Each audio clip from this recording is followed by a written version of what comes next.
Welcome aboard the very incomplete Oliver Hazard Perry. My chairman, Bart Dunbar, and our executive director, Jess Wurzbacher, okay, a few more people, have designated me spokesmodel, so I am Richard Bailey. I have a few very brief remarks to tell you about the ship. The first thing, I always like to open these things by quoting Herman Melville, who about 150 years ago, maybe more, said, sailors are the only, he wrote it actually, he wrote that sailors are the only class of men who nowadays experience anything like stirring adventure. Now, my 14-year-old daughter likes to take issue with Herman. When people say to her, be a man, she says, I'm not a man, but I'm twice the woman you are. And I think today, we're not just about men in stirring adventure, but about a woman in stirring adventure.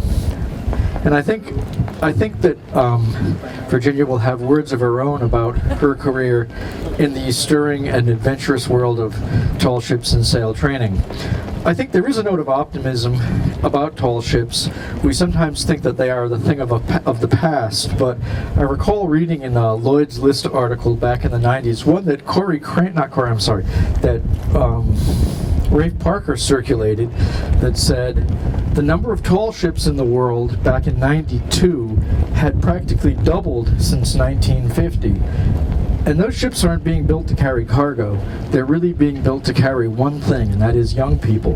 And that's what this ship is about, and I think that's what Virginia's career in sail training was about. It's a pretty difficult thing, I find, to make the transition from sail training to yachts.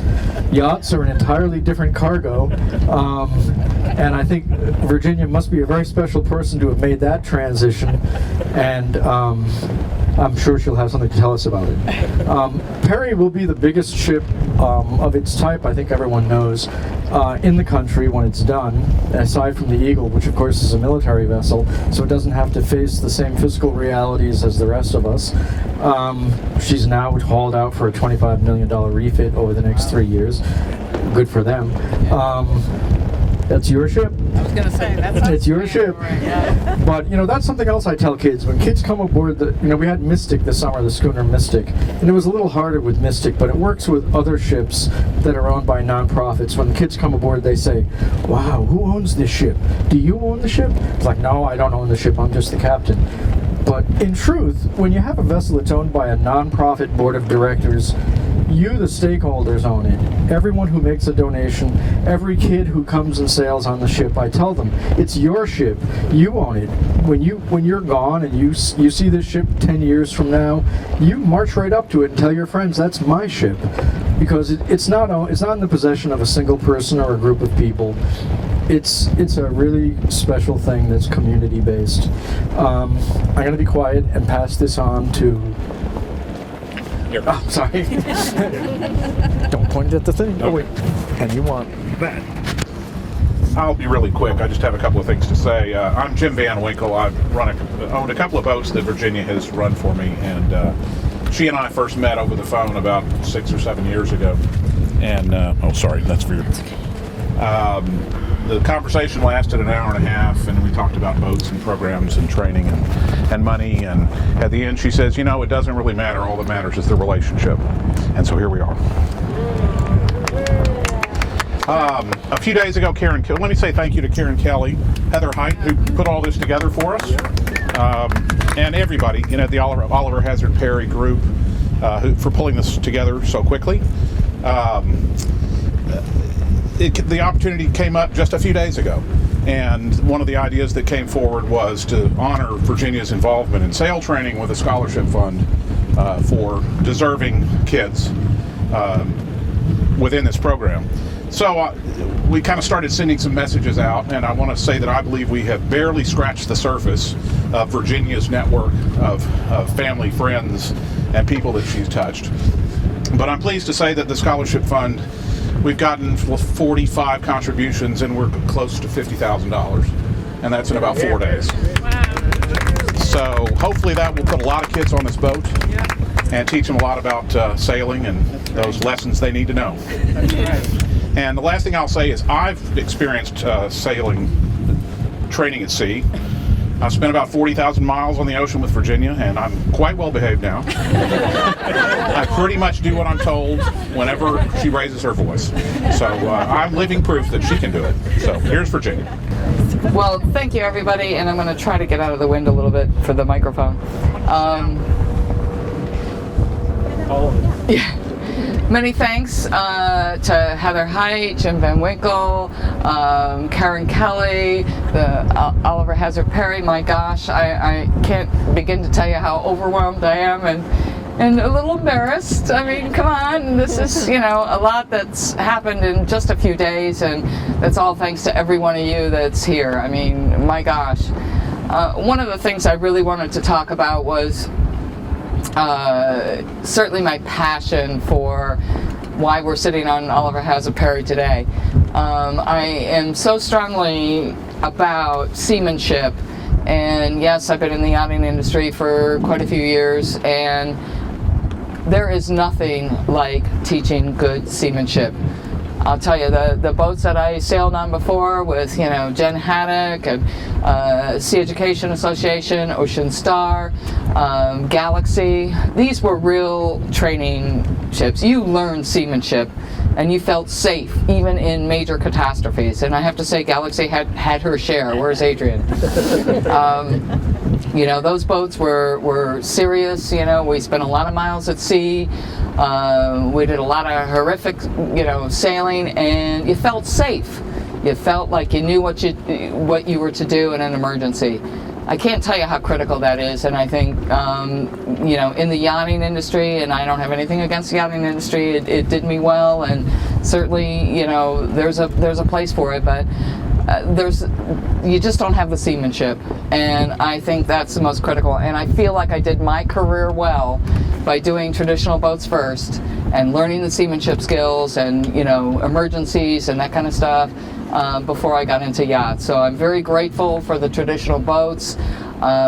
They teach so much about people, yourselves, and there's incredible value in it. And years ago, there's always been youth programs for traditional boats, and for a while there we had a lot of adjudicated youth program in traditional boats, but the funding goes by, and they kind of get lost in the cracks, and boats either sell or move. And I can't tell you, if for some reason you could even help one kid find his own or her way, it's worth it.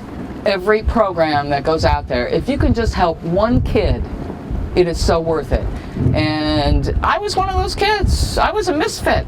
I mean, I was a horrible person. I mean, I just, and I stumbled across, a big, tall ship and got a job as a cook. And I got to tell you, a lot of people know this story, but my best friend screwed the captain to get me the job as a cook.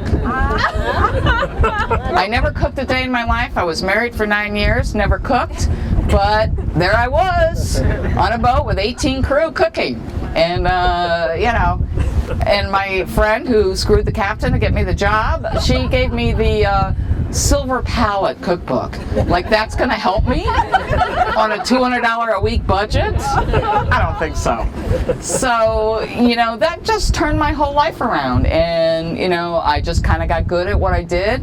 I didn't even really know I was a girl. And, you just kind of got good at what you did, and, your career went poof.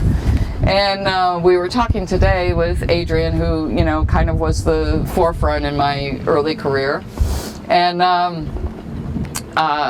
he couldn't go away on vacation because there was nobody for a captain's license to man the ship while he was gone.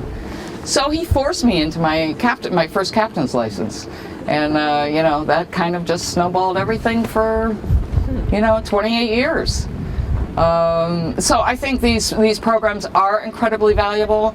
I think if you can change one person's life out of each one of those weeks or, programs, it is so worth it. It is so worth it. And in fact, there's probably quite a few adults that could probably use to do the class as well.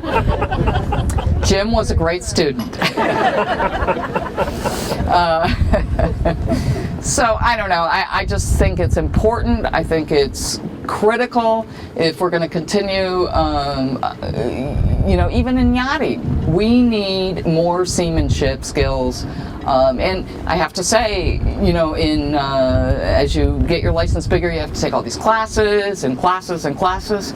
But the classes don't do it, where you go to school for your, this and that. It's important to get the experience on board a real working ship.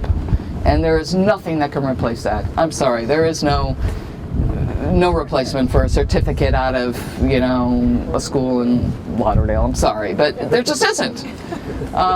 So I think these are critical programs, and I think it needs major support. And I wish they got more support. All of the tall ships need more support in what they do, and they really do bring something to it.